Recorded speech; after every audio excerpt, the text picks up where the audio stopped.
Hey, what's up guys, it's John Levichers. Hope you're doing well today, and welcome to the part 3 of the Scandinavian Empire video series. And if this is your first time joining into this series, welcome to the series.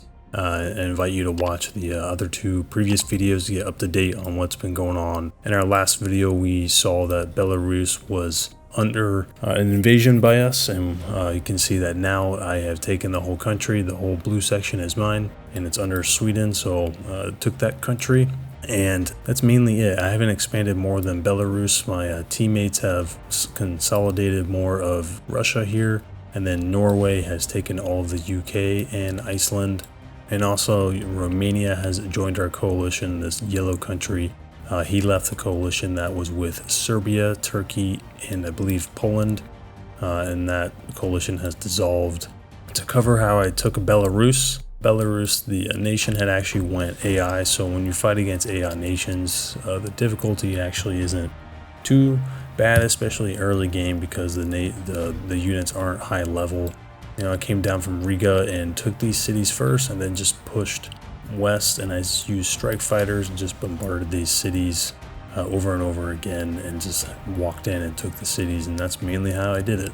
That's how I deal with most AIs. I just use strike fighters, artillery, navy, range attacks basically, just to minimize any casualties, because I really don't want to lose any troops just to AI. Now that whole country is mine, and I'm building a local industry here in this province, because as Sweden, and I think I mentioned this in part 2, you're gonna suffer circuits or electronics, and so I'm trying to get more of those. I may have to annex a city like this one here, or Warsaw that I just took from Poland, because that's one thing that I've been noticing that you keep running dry on is electronics. After Belarus, I didn't attack Poland right away. This is actually more of a recent thing that just happened, and I'll go into that a little bit later. As Belarus is going on, we have the African coalition who has gotten very strong, and that comprises of Ethiopia, Nigeria,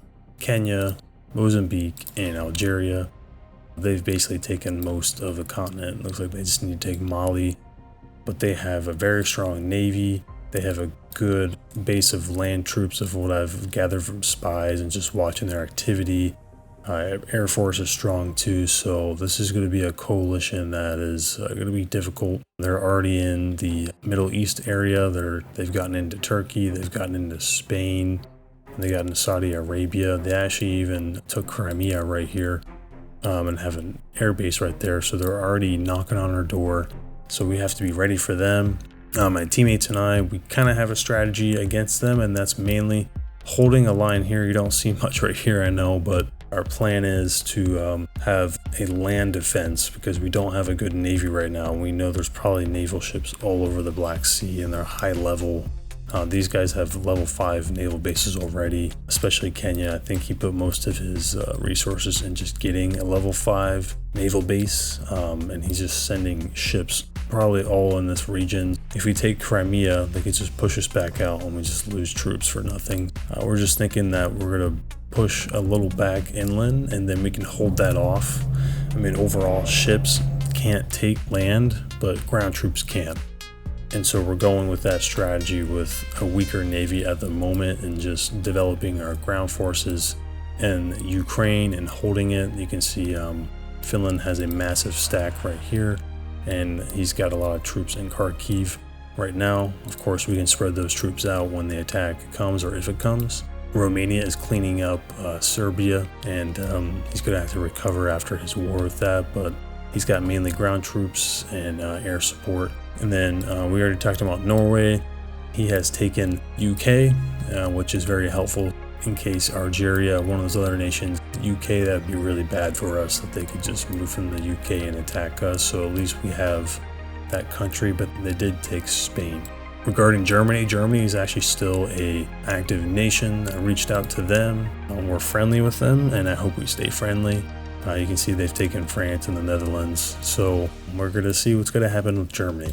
Now, concerning Sweden, with Poland declared war on me about a few days after I ended my war with Belarus, and decided to go after Poland for more expansion because it was one of the last nations that's really available and it was more easier to attack and take over at the time.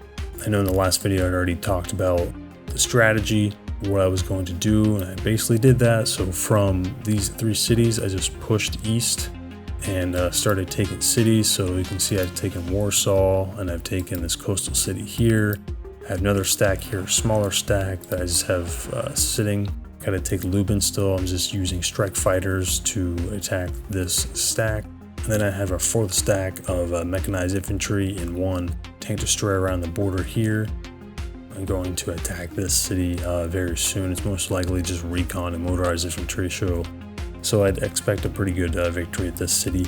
And then on the northern coastal city, that's been using naval units to bombard the city, and then also strike fighters to bombard the city and then take the city. That's what I did at this one. You can see I have a corvette here, but I have a destroyer. I have another destroyer up here. Everything is staying pretty busy. I just have to clean up this northern section, and then I can take this city here. Probably gonna be the last one, maybe this one, but going pretty well. Again, I'm using the same strategy of strike fighters. This one, I guess I'm using a little more closer combat to take the cities, because I don't want to drain all the health of my strike fighters. So yeah, if you are going to be Sweden, you're probably going to end up taking Poland or engaging in them in some way, or have an ally in them because they're so close in proximity with you. All right, let's look at the research and see where we're at right now. So for infantry, I have my mechanized infantry at level 2. Armored units, I have the tank destroyer at level 2. The support units, I have the same launcher at level 1. And then I have the mobile artillery, which I just finished researching at level 1. No helicopters. I have the strike fighter at level 1, going to do level 2 next. No heavy planes yet. I have the corvette at level 1 and the destroyer at level 1. I'm probably going to invest the most in the destroyer and just keep upgrading the destroyer, and then I don't have anything else for the rest of these classes of research trees. In terms of building up more military, I'm going to keep on with the European doctrine, and that's mainly the stack of the mechanized infantry, the tank destroyer, and mobile artillery, with strike fighters overhead providing support. And then I've also got the same launchers for more added just support from other enemy aircraft. So that's mainly the stack that I've been going with and rolling in. Now I just got the mobile artillery. That was the last one that I decided to get because I decided to get SAMs first before I had the mobile artillery, which actually worked out in my favor because as I pushed into Poland, the SAMs took out a few fighters for me without having to use strike fighters. And strike fighters are not as strong, of course, as air superiority fighters. And I don't have air superiority fighters researched. And then overall strategy, I already talked about the defense down here. Over here on the UK, we're going to need to develop more of a defense here, and that's what Norway is doing right now. He has the naval recon heavy planes, and he's also got the naval strike fighters, which provide a little bit of attack on ships compared to normal strike fighters. So, and then I have some corvettes, but I really do need to build more of a navy, and that's what I've been focusing on. I have 2 destroyers now, which doesn't sound like a lot. I need to actually make another one right at this moment because I'm just trying to pump out as many destroyers as possible and have a navy that I can sail down to the Mediterranean and the Black Sea to just get dominance in this area, because I know the African coalition is just trying to push into Europe and push us out. That's mainly it, guys. So in conclusion, you can see as Sweden, we've taken Belarus, and then hopefully in the next few days, Poland will be all of ours, and we'll have more expansion and more resources available to us through Poland. And then as a coalition, we're going to have a good defense established here against the African coalition, and then a naval defense over here in the UK and pushing into the Mediterranean and to try to push them down at least. I don't think we're going to have a full conquest on them just yet. We're definitely not ready for that, but we're going to have to at least have a good defense. Any questions, any comments, guys, leave them in the comments. Thank you for the support from all my followers from day one. Appreciate you guys. And if you're new to the channel, I invite you to subscribe and stay up to date with more videos like this. Hope you guys have a good rest of your day, and I'll talk to you later.